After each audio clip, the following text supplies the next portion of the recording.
Hello, आप सबका स्वागत है रीट लेवल वन की स्ट्रेटजी वीडियो में।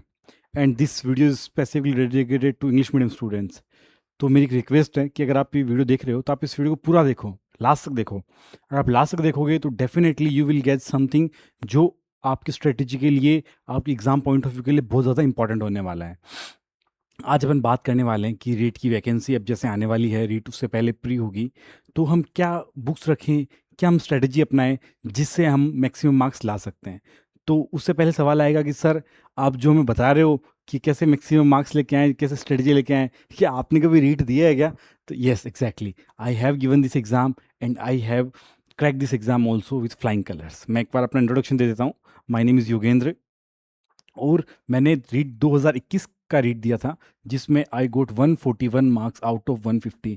एंड एक चीज़ आपको मैं बताऊं, सिलेबस वॉज एग्जैक्टली सेम। जो अभी जो सिलेबस है वही एग्जैक्ट सिलेबस 2021 में था।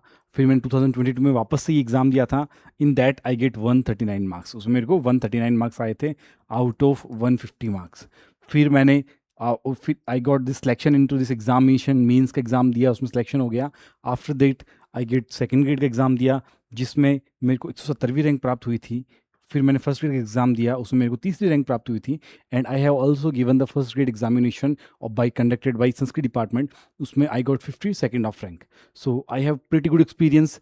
जो तीनों ग्रेड होती है, ग्रेड 3, ग्रेड 2, ग्रेड 1, तीनों को दिया हुआ है। एंड आई हैव, तो मैं आपको जो बताने वाला हूँ, मैं अपने खुद के पर्सनल एक्सपीरियंस से बता रहा हूँ कि मैंने इतने अच्छे मार्क्स कैसे लाए थे और आप मेरे से अच्छे मार्क्स कैसे ला सकते हो। Because I had made some mistakes, so I am going to give you कि मैंने जो मिस्टेक्स की थी वो मिस्टेक्स आप मत कीजिए। तो चलिए, स्वागत है आपका स्ट्रेटजी वीडियो में। अपन आज बात करेंगे, वो अपन बात करेंगे कि एग्ज़ाम, रीट एग्ज़ाम। अपन आज सिर्फ बात करने वाले हैं वो किसके बारे में करते हैं, लेवल वन के बारे में बात करने वाले हैं। लेवल वन में हम किसके बारे में बात करने वाले हैं, लेवल वन के प्री के बारे में बात करने वाले हैं। This would strategy is purely dedicated to REET level one pre strategy के बारे में बात करेंगे अपन। सो प्लीज़, ये ऑब्जेक्टिव एग्जाम होते हैं, सो मेरी हैंड राइटिंग के लिए हो सकता है थोड़ा इधर उधर हो, पर मैं आपको बात बताने वाला हूँ वो बहुत अच्छी बात होगी। अब आप बात करोगे सर रीट लेवल वन में क्या होता है, तो एकदम स्टार्टिंग से अपन बात करें तो 150 मार्क्स का एग्ज़ाम होता है। कितने मार्क्स का एग्ज़ाम होता है? 150 मार्क्स का एग्ज़ाम होता है। 150 मार्क्स का एग्ज़ाम है। अच्छा, क्वेश्चन कितने आएंगे? 150 क्वेश्चन आएंगे। 150 क्वेश्चन आएंगे। क्या नेगेटिव मार्किंग होगी? नेगेटिव मार्किंग नहीं होती है। नेगेटिव मार्किंग क्या होती है? नहीं होती है। अभी 150 सवाल, 150 मार्क्स के सवाल, 150 सवाल आते हैं। वो कैसे बंटे हुए होते हैं? कैसे बंटे हुए होते हैं? ये अपने 5 पार्ट में बंटे होते हैं। कितने पार्ट में बंटे हुए? 5 पार्ट में। पहला अपना पढ़ा बंटा होता है एजुकेशनल साइकोलॉजी। पहला कौन सा हो गया अपना? एजुकेशनल, अपना हो गया एजुकेशनल साइकोलॉजी।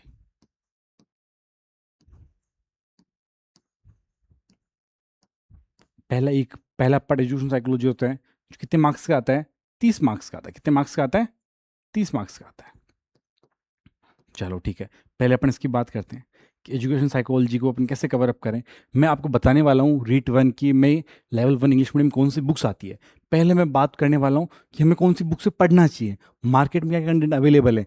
ये एकमात्र आप एक वीडियो में आपको सब आ जाएगा। आपको मार्केट में फिर कोई भी वीडियो देखने की कोई ज़रूरत नहीं पड़ेगी, क्योंकि सारा पूरा निचोड़ मैं आपको इसमें बताने वाला हूँ। इसके अंदर बेसिक साइकोलॉजी आती है, और ये बेसिक साइकोलॉजी आपको कवर कहाँ से करोगे? बेसिक साइकोलॉजी आपको कवर करने के लिए आपको 11th एंड 12th की आपको बुक्स चाहिए। 11th-12th की आपको साइकोलॉजी की बुक्स चाहिए, और एनसीईआरटी। विच बुक्स? NCERT, NCERT. और क्या करोगे आप अपने सिलेबस में, जो अपने सिलेबस में दिया हुआ है, अपन एग्जैक्टली उन टॉपिक्स को एनसीईआरटी से निकालेंगे। फिर अपन एनसीईआरटी से उन टॉपिक्स को पढ़ेंगे, हम अपने खुद के नोट्स बनाएंगे। ऐसे हम कर सकते हैं कि इसको एजुकेशन साइकोलॉजी को हम कवर कर सकते हैं। फिर अपनी आती है 2 लैंग्वेज आती है। कितनी लैंग्वेज आती है? 2 लैंग्वेज आती है। पहली अपनी आती है लैंग्वेज वन, लैंग्वेज वन आती है, और लैंग्वेज टू आती है। और क्या आती है? लैंग्वेज टू आती है। लैंग्वेज वन में भी अपने पास में 7-8 भाषा के ऑप्शन होते हैं। लैंग्वेज टू में भी अपने पास में 7 से 8 भाषा के ऑप्शन होते हैं। अब यहाँ बच्चे बहुत कन्फ्यूज होते हैं कि सर लैंग्वेज वन कौन सी चूज़ करें, लैंग्वेज टू कौन सी चूज़ करें। देखो, आप जिससे बात कर रहे हो वो इसने उसने एग्ज़ाम दे रखे हैं और बहुत अच्छे तरीके से दे रखे हैं, तो मैं आपको बता रहा हूँ, मेरी बात पे विश्वास कीजिए आप।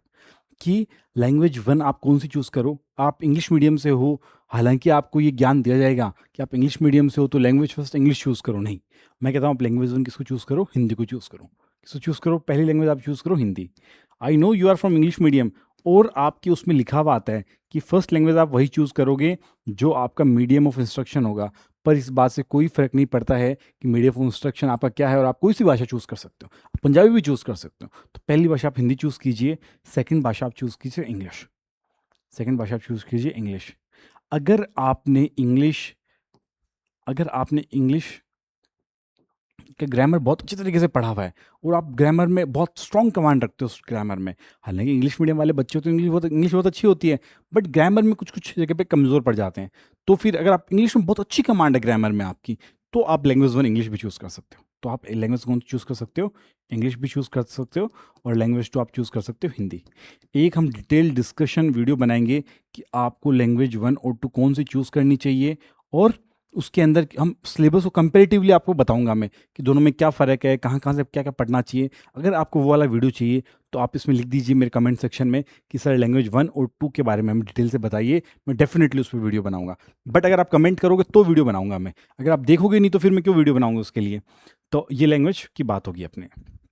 लैंग्वेज के बाद में अपनी बात आती है मैथ्स। लैंग्वेज के बाद में आती है बात अपनी आती है मैथ्स। सर मैथ्स कहाँ से पढ़ें? मैथ्स पढ़ने का सबसे बेस्ट सोर्स है वो है राजस्थान बोर्ड की बुक्स। वो क्या, राजस्थान बोर्ड की बुक्स। सर राजस्थान बोर्ड की कौन कौन सी क्लास की बुक्स पढ़ें? राजस्थान बोर्ड की आप क्लास थर्ड टू नाइन्थ तक की मैथ्स में, टेंथ की जो मैथ्स में टॉपिक है वो अपने उसमें नहीं है, अपने सिलेबस में नहीं है, तो आप थर्ड टू नाइन्थ की आप बुक्स लीजिए, और जो जो अपने यूनिट्स हैं उन यूनिट्स को आप स्पेसिफिकली किससे कीजिए, राजस्थान बोर्ड की बुक से कवर कीजिए। और लास्ट में अपना आता है एग्जैक्टली आता है अपना ईवीएस। और क्या लास्ट में अपना क्या आता है, ईवीएस। ईवीएस के अंदर भी एग्जैक्ट सेम स्ट्रेटेजी आपको फॉलोअप करनी है, एग्जैक्ट सेम स्ट्रेटेजी फॉलोअप करनी है। अगर आप ये मूल किताबें पढ़ोगे, अगर आप ये मूल किताबें पढ़ोगे तो आपका सिलेक्शन डेफिनेटली हो सकता है, गारंटेड हो सकता है। और आपको ये मूल किताबें पढ़नी भी चाहिए, अगर आप कुछ भी कर रहे हो तो भी आपको जब ये मूल किताबें पढ़नी भी चाहिए। और क्या है सर, हम इतना सब कुछ करें क्योंकि इसमें क्या एक दिक्कत क्या आएगी इसके अंदर पहले आपको बहुत सारी बुक्स खरीदनी पड़ेगी, बहुत सारी बुक्स आपको परचेस करनी पड़ेगी, बुक्स परचेस करनी पड़ेगी। कोई बात नहीं, बुक्स हम परचेस कर सकते हैं, पर उसके अंदर फ़िल्टर आउट करना पड़ेगा। हमें क्या करना पड़ेगा, फ़िल्टर आउट करना पड़ेगा। फ़िल्टर आउट करने के बाद में क्या होगा, हमें अपने खुद के नोट्स बनाने पड़ेंगे, हमें अपने खुद के नोट्स बनाने पड़ेंगे। और जब हम नोट्स बनाएंगे तो हमें ये चीज़ का ध्यान रखना पड़ेगा कि हम जो हमारा गाइडिंग लाइट है, जो हमारा गाइडिंग लाइट है वो क्या होगा, हमारा प्रीवियस ईयर्स पेपर्स होंगे। गाइडिंग लाइट क्या होगी, हमारी प्रीवियस ईयर्स पेपर होंगे। हम प्रीवियस ईयर्स पेपर को देखते हुए और हम उन बुक्स में से अपने नोट्स तैयार करेंगे, और फिर हम सोलोली उन्हीं पे रिलाई करेंगे।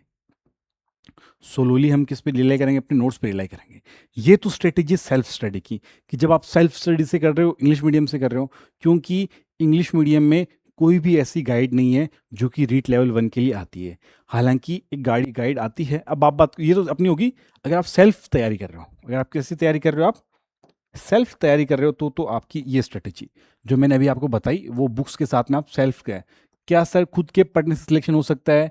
मैं कहता हूँ सिलेक्शन खुद के पढ़ने से ही होता है, दूसरे के पढ़ाने से सिलेक्शन नहीं होता है। और ये बात, अब सर क्या हम ऐसा कर सकते हैं कि कोई हम एक किताब ले आएं जिसके अंदर सब कुछ अवेलेबल हो, जो आपने बताया पूरा एकदम बाई डेप्थ तक अवेलेबल हो? ऐसी कोई भी किताब इंग्लिश मीडियम की रीड की कोई भी मार्केट में लेवल वन में नहीं आती। हिंदी मीडियम में भी आती है, पर हिंदी मीडियम में भी कोई इतनी अच्छी किताब ऐसा हिंदी मीडियम में भी नहीं आती कि जो पूरा एकदम एग्जैक्टली कवर अप करें। और हिंदी मीडियम का मुझे बहुत ज़्यादा आइडिया है भी नहीं, क्योंकि मैंने हिंदी मीडियम से पढ़ाई की भी नहीं। I have crack this exam from English medium only. तो मैंने खुद नहीं ये ओरिजिनल सोर्स नोट्स पढ़े थे, और मेरा सिलेक्शन इन्हीं से हुआ है। अब आप बात करोगे सर क्या गाइड आती है मार्केट में? बिल्कुल, सिर्फ एक गाइड आती है मार्केट में, रीट लेवल वन प्री की। अगर आप रीट लेवल वन प्री की बात करोगे आप, तो सिर्फ मार्केट में एक गाइड आती है जो इस नाम से आती है, जिसके अंदर पूरे पांचों सब्जेक्ट्स होते हैं, पांचों सब्जेक्ट्स होते हैं। वो कोई एक लव वे नाम से कोई है, पब्लिकेशन है चेतना बुक हाउस का, और उसकी आती है।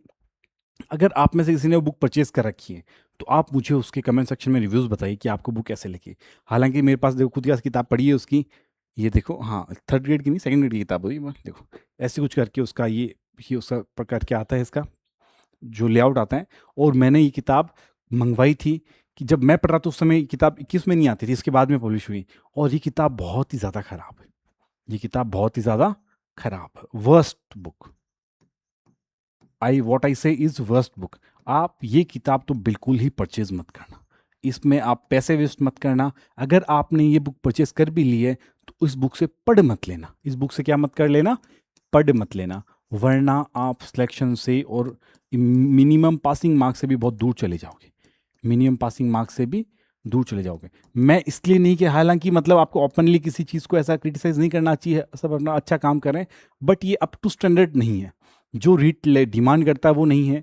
ये पैराग्राफ फॉर्म के अंदर, इसके अंदर, बुक्स के अंदर लिखा हुआ है, और जो कि समझना बहुत हैपेज़ार्ड तरीके से लिखा हुआ है, और डेप्थ भी नहीं है। अगर किसी भी बच्चा जो वीडियो देख रहा है वो मेरे को बताना कि सर हमने ये किताब पढ़ी, इसका रिव्यू कैसा रहा।